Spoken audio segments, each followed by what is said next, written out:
پہلا کام ہم کو یہ کرنا ہے کہ اللہ تعالیٰ سے عبادتوں کی قبولیت کے لیے دعا مانگنی ہے، اور دوسرا کام یہ کرنا ہے کہ اللہ تعالیٰ سے عبادتوں کی توفیق طلب کرنی ہے کہ اللہ تعالیٰ جیسے تو نے رمضان میں ہم کو عبادتوں کی توفیق دی، رمضان ختم ہونے کے بعد یہ توفیق ہم سے چھین مت لینا، اللہ تعالیٰ ہم کو استقامت عطا فرمانا۔ ربنا افرغ علینا صبرا وثبت اقدامنا، اللہ تعالیٰ ہم پر صبر عطا فرما، ہم پر صبر انڈیل لے۔ تو یہ جو صبر کا لفظ ہوتا ہے نا، یہ صبر صرف مصیبتوں پر صبر نہیں ہوتا ہے۔ ہم جب صبر کی بات کرتے ہیں نا، تو ایک صبر ہوتا ہے الصبر علی البلاء،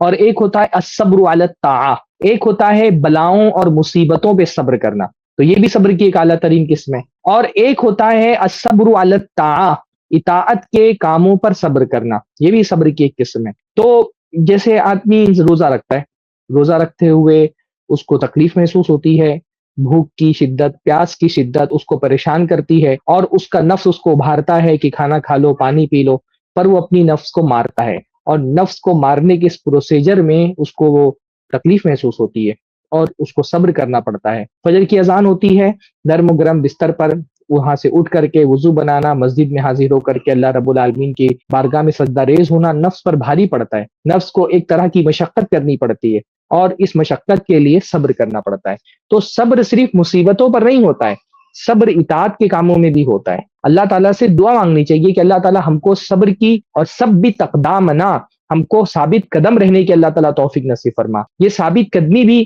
عقیدے پر اور ایمان پر بھی ثابت قدمی ہے، اور عبادتوں پر بھی ثابت قدمی ہے کہ اللہ رب العالمین جو توفیق تو نے ہم کو عبادتوں کی دی ہے رمضان کے بابرکت مہینے میں، جو رغبت اللہ تعالیٰ تو نے عبادتوں کی طرف ہم کو پیدا فرما دی تھی، اور جو سکون اور لذت تیرے حضور میں عبادت کر کے مل رہا تھا، اللہ تعالیٰ اس لذت سے ہم کو رمضان کے علاوہ دوسرے مہینوں میں بھی محروم مت رکھنا۔ تو اللہ تعالیٰ سے توفیق طلب کرنی چاہیے کہ اللہ تعالیٰ ہم کو رمضان کے بعد بھی استقامت کی توفیق عطا فرما، عبادتوں پر ڈٹے رہنے کی توفیق نصیب فرما،